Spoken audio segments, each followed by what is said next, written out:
a Happy Place issue of Drew magazine, which also features some of my favorite Drew's news story, including a blurb about this non-alcoholic French champagne from a company called French Bloom. Let's sip some bubbly while we do this. Ooh.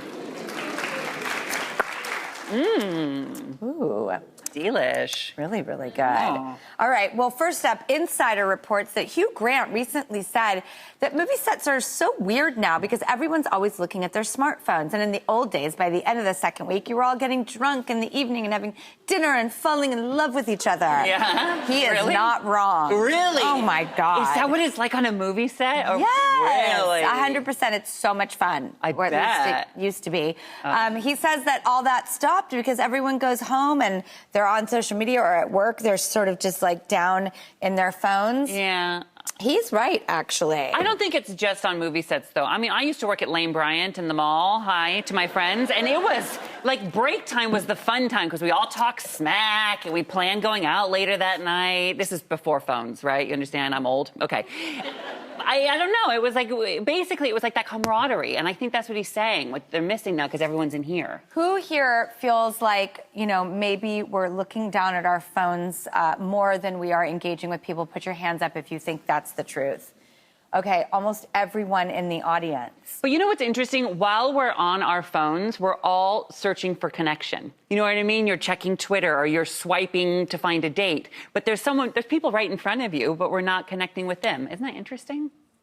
Does anyone know what we could do? Have a suggestion? Oh, God. Oh, this gentleman over here, Joey. Oh, and you. Okay, great. We'll hit both. Yes, please.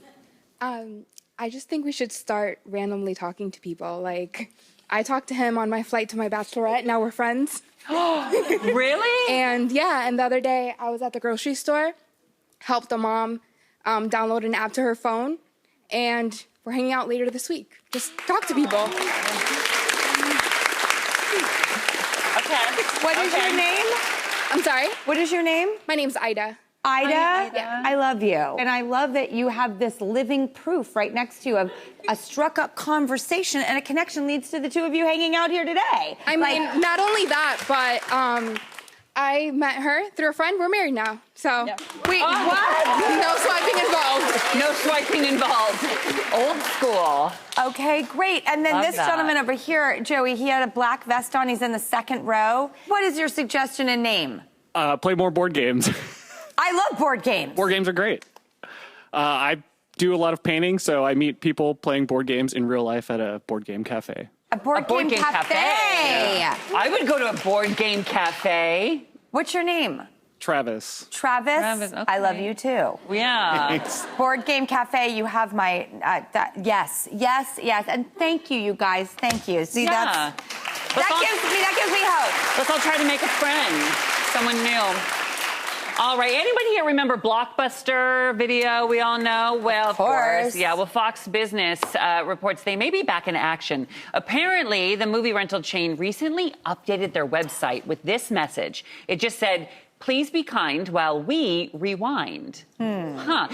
Also, their Twitter account has been active as well, so we're not sure what's going on. Blockbuster Video was originally founded back in 1985 and reached its peak in like 2009 with 9,000 locations. But now there's only one Blockbuster left, and it's in Bend, Oregon, by the way. Really? Yeah. I mean, it was the most fun on a Friday to go to Blockbuster, like split up with your friends or family, and be like, you pick one, I pick one. Let's meet. May the best man win. Debate it.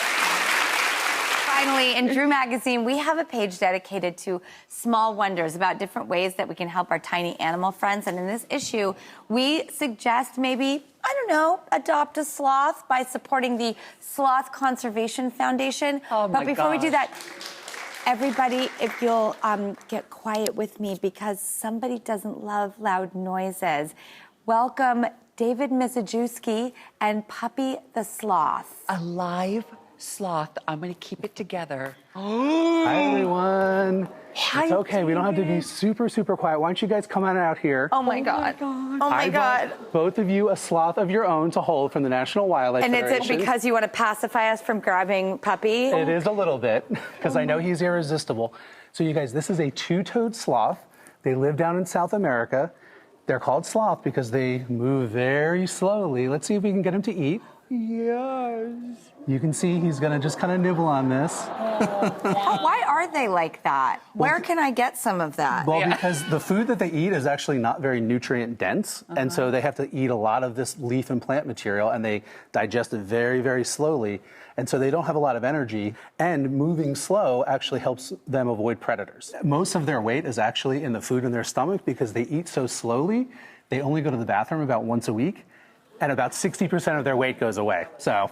And they also tend to not smell. They're like a little bit scentless, and they're really, really lovely. I'll tell you what, those two toes, if you can see hooked on my neck here. Oh, hi. They're pretty sharp. Someone needs a pedicure. Hi. They're pretty sharp, but he's a two-toed sloth, and their front toes, they've got those two claws. There's another kind called a three-toed that has three, so, kind of obvious there. Yeah. But I brought him on here today because I really wanted to give a message about wildlife conservation. Yes. It's what we do at the National Wildlife Federation, and this is what's at stake. We're in a wildlife extinction crisis on this planet, and it's not just happening in South America where he lives, but it's happening right here in the US. And so we need everybody out there to use your voice, to get involved, join groups like the National Wildlife Federation, like the Sloth Conservation Fund, because if we all care and we all take a little bit of action, we can save these guys. Oh, and they are I'm so in. worth it. Are you in? I'm in. We'll do whatever we can. Look at Puppy. Can I ask, like,